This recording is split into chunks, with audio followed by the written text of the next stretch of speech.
বাংলাদেশ দক্ষিণ এশিয়ার ভারতের বৃহত্তম বাণিজ্যিক অংশীদার।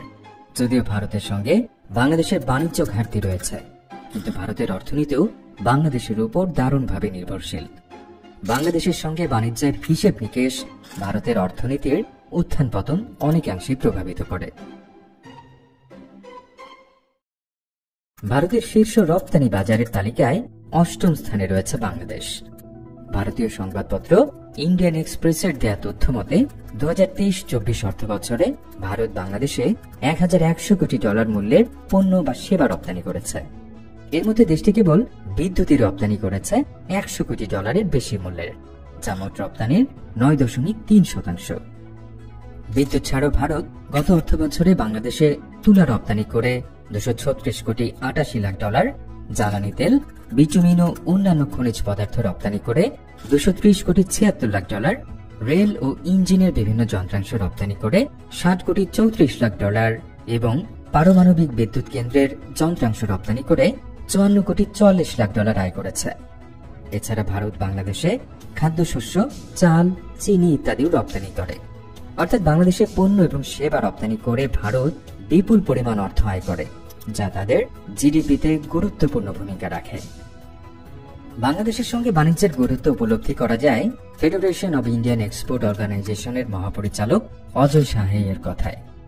আগস্টের প্রথম সপ্তাহে শেখ হাসিনা সরকারের পতনের পর তিনি বলেন, বাংলাদেশের রাজনৈতিক সংকটের কারণে প্রায় ৩০০ মিলিয়ন ডলার মূল্যের রপ্তানি বাণিজ্য ক্ষতিগ্রস্ত হয়েছে বলে আমরা অনুমান করছি। আমরা প্রতিদিন বাংলাদেশে প্রায় ৩০ মিলিয়ন ডলারের পণ্য রপ্তানি করি। বাংলাদেশের উপর ভারতের অর্থনৈতিক নির্ভরতা দুই দেশের দ্বিপাক্ষিক বিনিয়োগেও দেখা যায়। ২০১৯ সালের হিসেবে বাংলাদেশে ভারতের বিনিয়োগের পরিমাণ ছিল ৩.৬ বিলিয়ন মার্কিন ডলার। বাংলাদেশে ভারতের বিনিয়োগ হয়েছে মূলত বিদ্যুৎ, জ্বালানি, টেক্সটাইল এবং ফার্মাসিউটিক্যালস খাতে। শুধু রপ্তানি বাণিজ্য আর বিনিয়োগই নয়, বাংলাদেশে কর্মরত ভারতীয়রা প্রতি বছর বিপুল পরিমাণে রেমিটেন্স পাঠানোর মাধ্যমে দেশটির অর্থনীতি চাঙ্গা রাখতে সহায়তা করেন। ২০১৭ সাল থেকে ভারতে এ পর্যন্ত ১০ বিলিয়ন ডলারের বেশি রেমিটেন্স গেছে বাংলাদেশ থেকে। ফলে বাংলাদেশ ভারতের সর্বোচ্চ রেমিটেন্স প্রাপ্তির দেশের তালিকায় ৪র্থ অবস্থানে রয়েছে। বাংলাদেশ পুলিশের স্পেশাল ব্রাঞ্চ এবং সুরক্ষা সেবা বিভাগের রিপোর্ট অনুসারে ২০২৩ সালের ৩১ ডিসেম্বর পর্যন্ত বাংলাদেশে অবস্থানরত বৈধ বিদেশি নাগরিকের সংখ্যা ১,০৭,১৬৭ জন, যার মধ্যে ভারতীয় নাগরিকই কেবল ৩৭,৪৬৪ জন। সদ্য সাবেক অর্থমন্ত্রী আবুল হাসান মাহমুদ আলী গত জুনে সংসদে জানিয়েছিলেন, চলতি অর্থবছরের এপ্রিল থেকে জুলাই পর্যন্ত বাংলাদেশ থেকে ৫ কোটি ৬ লাখ ডলার রেমিটেন্স পাঠিয়েছেন ভারতীয়রা। তবে এগুলো সরকারি হিসাব, যা ভারতের বৈধ অভিবাসীদের আমলে নিয়ে করা হয়। কিন্তু অর্থনীতিবিদ এবং রাজনৈতিক বিশ্লেষকদের মতে বাংলাদেশে বসবাসকারী ভারতীয়র সংখ্যা বেসরকারিভাবে অনেক বেশি এবং তাদের পাঠানো রেমিটেন্সের পরিমাণও বিশাল। সাবেক পররাষ্ট্র সচিব মোহাম্মদ তৌহিদ হোসেন গণমাধ্যমকে দেয়া এক সাক্ষাৎকারে জানিয়েছিলেন, আনঅফিসিয়ালি বাংলাদেশ থেকে ৫ বিলিয়ন ডলার রেমিটেন্স যায় ভারতে। এই পরিসংখ্যান থেকে ভারতের রেমিটেন্স খাতে বাংলাদেশের প্রভাব কতটা তা স্পষ্ট হয়ে যায়। জার্মান গণমাধ্যম ডয়েচে ভেলে তাদের একটি প্রতিবেদনে উল্লেখ করে, বাংলাদেশের পোশাক খাতে ভারতীয়দের অবস্থান বেশ শক্ত। বাংলাদেশের পোশাক খাতে ডিজাইন সহ আরো কয়েকটি বিষয়ে দেশীয় দক্ষ জনশক্তির অভাব থাকায় এসব পদে ভারতীয়রা জায়গা করে নিচ্ছে। তাছাড়া বাংলাদেশের পোশাকের বাইং হাউসগুলো নিয়ন্ত্রণ করে ভারতীয়রা। ফলে পোশাক কারখানাগুলো বায়ার পেতে তাদের কারখানায় মার্কেটিং এবং হিসাব বিভাগেও ভারতীয়দের নিয়োগ দেন।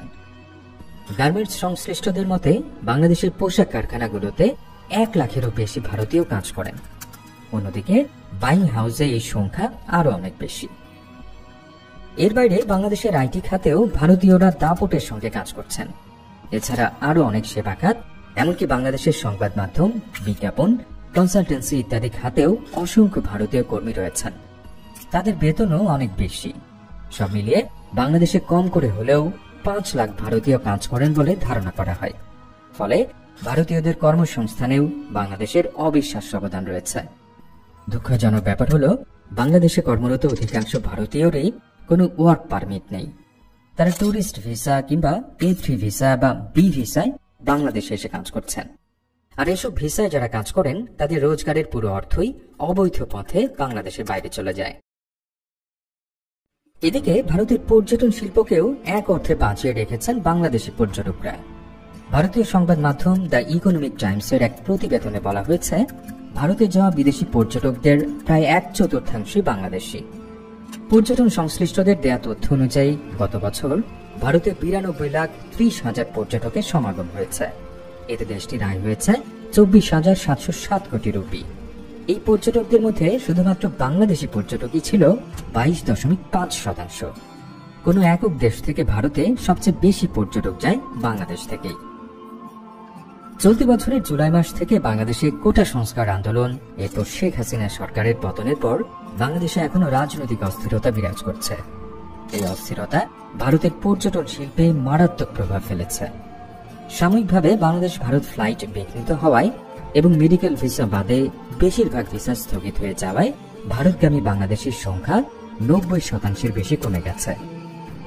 Indian association of tour operators West Bengal chapter জানিয়েছে, এর ফলে পশ্চিমবঙ্গে হাসপাতাল সংলগ্ন ট্রাভেল অপারেটর, হোটেল ও গেস্ট হাউসগুলোর ব্যবসা 90% কমে গেছে। ট্যুর অপারেটর্স অ্যাসোসিয়েশন অব বাংলাদেশের একজন পরিচালক বলছেন, এই পরিস্থিতিতে ভারত প্রতি মাসে 750 কোটি টাকা হারাচ্ছে, যা ভারতের অর্থনীতির জন্য বিশাল একটি ধাক্কা। যদিও পর্যটন খাতে বাংলাদেশিদের কাছ থেকে ভারত মাসে আনুমানিক 750 কোটি টাকা উপার্জন করে বলে মনে করা হয়, কিন্তু বাস্তবে এর চেয়ে বেশি অর্থ বাংলাদেশিরা ভারতে খরচ করেন। কারণ চিকিৎসার জন্য যেসব বাংলাদেশি ভারতে যান তারা সাধারণ টুরিস্টদের চেয়ে অনেক বেশি অর্থ ব্যয় করেন। ভারতের হেলথ ট্যুরিজম ডিপার্টমেন্টের তথ্য অনুযায়ী গত কয়েক বছরের মধ্যে ট্যুরিজম ট্রাভেল 84% বেড়েছে। 2021 সালের জরিপে দেখা গেছে, বছরে 24,70,000 মেডিকেল ট্যুরিস্ট বাংলাদেশ থেকে ভারতে যাচ্ছেন। শুধু বাংলাদেশ থেকে ভারতে যাওয়া মানুষরা মেডিকেল ট্যুরিজমে 5,000 কোটি টাকার বেশি খরচ করে থাকেন। এদিকে ভারতের উত্তর পূর্বাঞ্চলীয় রাজ্য যথা ত্রিপুরা, আসাম, নাগাল্যান্ড, মণিপুর, অরুণাচল প্রদেশ, মেঘালয়, সিকিম ও মিজোরামের বাণিজ্য অর্থনৈতিক সমৃদ্ধিও প্রবলভাবে বাংলাদেশের উপর নির্ভরশীল। গত বছর বাংলাদেশ সরকার ভারতের ত্রিপুরা ও অন্যান্য উত্তর পূর্বাঞ্চলীয় রাজ্যের ব্যবসায়ীদের পণ্য পরিবহনে 4টি পথ অনুমোদন করে। এর ফলে ভারতের বৈধ যে কোনো পণ্যের চালান সমুদ্রপথে মোংলা এবং চট্টগ্রাম বন্দরে খালাস হচ্ছে এবং সেসব পণ্য বাংলাদেশের সড়ক পথ ও পরিবহন ব্যবহার করে 4টি স্থলবন্দর হয়ে ভারতে যাচ্ছে অথবা ভারত থেকে আসছে। অতীতে প্রায় 1600 কিলোমিটার পথ পাড়ি দিয়ে এবং দীর্ঘ সময় ব্যয় করে ভারতের বিভিন্ন স্থান থেকে ত্রিপুরা ও মেঘালয়ে পণ্য আনা নেয়া করা হতো। মোংলা এবং চট্টগ্রাম বন্দর ব্যবহার করে ভারতের উত্তর পূর্বাঞ্চলীয় রাজ্যগুলোয় পণ্য পরিবহনের সময় এবং খরচ বহুলাংশে কমে গেছে। ভারতের বিবেকানন্দ ইন্টারন্যাশনাল ফাউন্ডেশনের সিনিয়র ফেলো শ্রী রাধা দত্তের মতে, মোংলা বা চট্টগ্রাম বন্দরের পূর্ণাঙ্গ ব্যবহার করতে পারলে ভারতের উত্তর পূর্বাঞ্চলের বাণিজ্যের চিত্র পুরোটাই পরিবর্তিত হয়ে যাবে। তার উপর গত জুনে বাংলাদেশের ভূখণ্ডের উপর দিয়ে ভারতীয় ট্রেন চলাচলের অনুমতি পেয়েছে ভারত। ফলে ভারতের অন্য সব রাজ্যগুলো সেভেন সিস্টার্স এর সঙ্গে আরো সহজে ও স্বল্প ব্যয়ে ব্যবসা বাণিজ্য করতে পারবে। তরল গ্যাস পরিবহনেও বাংলাদেশের উপর নির্ভরশীল ভারত। 2019 সালের 5 অক্টোবর বাংলাদেশের সাবেক প্রধানমন্ত্রী শেখ হাসিনার দিল্লি সফরে ভারতের প্রধানমন্ত্রী নরেন্দ্র মোদীর সঙ্গে সাক্ষাতের সময় উভয় দেশের মধ্যে এক সমঝোতা হয়।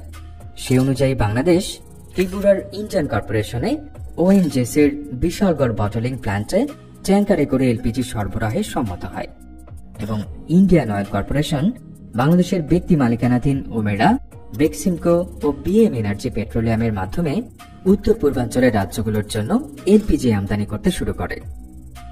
অতীতে ভারতের কলকাতার হলদিয়া বন্দর থেকে শিলিগুড়ি পার হয়ে আগরতলায় তরল গ্যাস পরিবহনে 1640 কিলোমিটার পথ পাড়ি দিতে হতো, কিন্তু বাংলাদেশের সহায়তায় বাংলাদেশ থেকে ভারতের উত্তর পূর্বাঞ্চলীয় রাজ্যগুলোতে এলপিজি সরবরাহ করতে মাত্র 250 কিলোমিটার পথ পাড়ি দিতে হচ্ছে, যার ফলে ভারতের প্রচুর অর্থ সাশ্রয় হচ্ছে এবং তাদের উত্তর পূর্বাঞ্চলীয় রাজ্যগুলোর উন্নয়নও ত্বরান্বিত হচ্ছে।